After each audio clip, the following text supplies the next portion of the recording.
Hi there, I'm Max Kittle, and I am learning Group 1, the only one that showed up. But I'm going to be presenting on the fall and rise of strategic planning. Um, let's go ahead and get started. So to intro, strategic planning arrived in the 1960s, and it was expected to be a step-by-step best way to create a strategy um, and instruct companies. So what happened to strategic planning? Strategic planning versus strategic thinking. So some people think that strategic planning and strategic thinking are similar, if not the same. Whereas strategic planning isn't quite strategic thinking. It's one analysis, and the other is synthesis. So strategic planning is analysis, whereas strategic thinking is synthesis. And I'll explain more about that later. So strategic planning has become more like strategic programming. Whereas if I do A, B, and C, I will get this result. So companies have turned into using the same planning that other companies have used and not necessarily getting the same results. The first thing that I thought of when I read over this information was this picture. Usually this is used to describe our school system and the fact that every child does not learn the same way. But in this instance, not every company is shaped the same way or has the same guidelines to work by.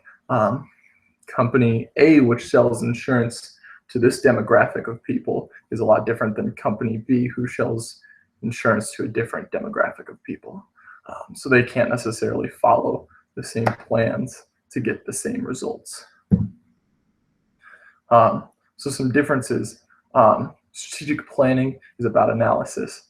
It is kind of like the company has a goal in mind and they break it down into little steps to get to that goal. So like I am a t-shirt selling company and I want to sell 1 million more t-shirts this year. Well, to be able to do that, I need to increase production or have more ads on Facebook or more ads around the town or whatever, just my steps to get there. Whereas strategic thinking is more about synthesis, taking those plans and putting them into action. And that will involve a whole bunch of different ideas that might not have originally been set up in that steps. So it's more of a vision than it is a goal. It's about ingenuity and creativity. So pitfalls of planning. Planning is more of a calculating style and not a committing style. So good example, managers with a committing style engage people in a journey and lead in such a way that everyone in the journey wants to help shape its course. So it's kind of like a boss versus a leader, which isn't necessarily the best, but for me, a boss is someone who tells other people what to do, whereas a leader is someone who leads and does what they're supposed to do to show other people what they're supposed to do, to help people kind of get the idea of what they are supposed to be doing. So the goal of those who promote planning is to reduce managers' power over the strategy making. So fallacies of strategic planning. I have 3 fallacies that I kind of took from the article and put in here because I thought these were the 3 most important. So the fallacy of prediction. Predicting can be good and it can be bad. It just depends how you use it. The problem with predicting is that in order for it to be accurate, everything must follow the predicted course that was originally predicted. The most recent prediction that I can think of that went sour was this one. I'm not here to get into a political debate, but Hillary was projected to win, and that is not what happened.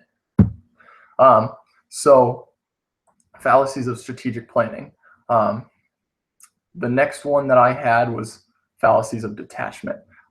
This is a way, this is kind of like the company looking for a way to circumvent the human idiosyncrasies in order to create a specific behavior. So the first thing that I thought of when I heard this was a company looking for a pack of robots, almost. People that would follow their plans to a T and do it exactly how they say. Whereas a company that uses its employees, uses their best attributes to its, uses each person differently rather than each person the same way. Another way that I thought of this is that, to link it biblically, when God put us here on this earth, he didn't want to create a whole bunch of robots who would love him unendingly and without asking questions why or without thinking about it. He wanted people who could make their own decisions and love God by their own choice, by their own will, not because they're forced to. So my third one, the fallacies of formation. Formal systems, mechanical or otherwise, have offered no improvements to the means of dealing with informational overload of the human brain. Basically, what I got out of this was that we still haven't created anything more complex or that could remember as much information as the human brain. I mean, this is a picture of the human brain. The human brain is absolutely incredible. It makes up only 2% of your body, but literally almost every function is stored in here, other than the heartbeat, every muscle, every nerve, every thought, every sight, every smell, every voice, everything that you hear goes through the brain. Just an incredible organ. So how do we solve these problems? For the fallacy of prediction, think on your feet. It's good to make a prediction, but be ready to improvise. Be ready just in case what you thought would happen didn't. Have backup plans. Have contingencies. For the fallacy of detachment, use each of your employees at your company in the area that they're strongest in. If I have an employee that is really good at one thing, say I have an employee that's really good at marketing, I'm not going to put him in another spot other than marketing because that's his strong suit and I want him there. And for the fallacy of formation, don't underestimate a person's capabilities. Just because you do not think that someone is up to one job doesn't mean that you can't test that. There's ways that you can find out what this person is capable of. Don't just throw them aside right away, and make sure that you are getting the most out of each one of your employees.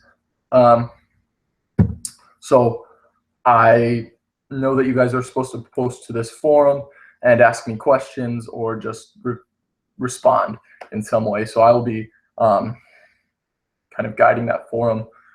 Please respond. Please ask me questions. Can't wait to get to it. Here are my references. Thank you all so much for listening to me for 8 to 10 minutes, and I will see you next week in class and on the board.